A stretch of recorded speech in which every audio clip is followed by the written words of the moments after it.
মানুষের মতো বহুরূপী প্রাণী পৃথিবীতে আর দ্বিতীয় নেই। মানুষ এমন এক প্রজাতির প্রাণী যা কিনা নিজের স্বার্থে গিরগিটির থেকেও বেশি রং বদলায়। প্রয়োজনে অচেনা মানুষকে যেমন আত্মার আত্মীয় বানিয়ে নেয়, আবার প্রয়োজন ফুরিয়ে গেলে আপন জনকেও অচেনা বানিয়ে দেয়। মানুষকে চেনার মতো শক্ত কাজ আর দ্বিতীয় হয় না। আপনি সবকিছু চিনতে, জানতে ও বুঝতে পারলেও সারা জীবন একটি মানুষের সাথে থাকার পরেও তাকে পুরোপুরিভাবে চিনতে পারবেন না। একজন মানুষকে আপনি ঠিক ততটুকুই চিনবেন যতটুকু সে আপনার কাছে নিজেকে প্রকাশ করবে।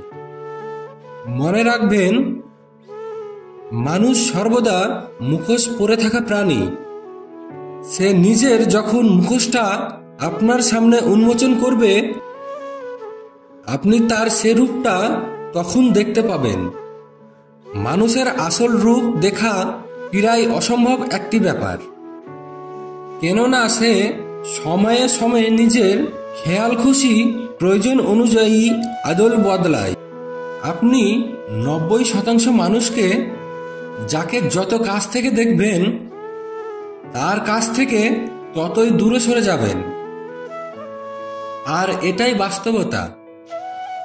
মানুষ এখন মানুষকে যতটা ভয় পায়, ততটা ভয় হয়তো হিংস্র জানোয়ারকেও পায় না। মানুষ মানুষের থেকে যতটা দূরত্ব বজায় রেখে চলে, ততটা দূরত্ব বনের পশুরাও নিজেদের মধ্যে রাখে না।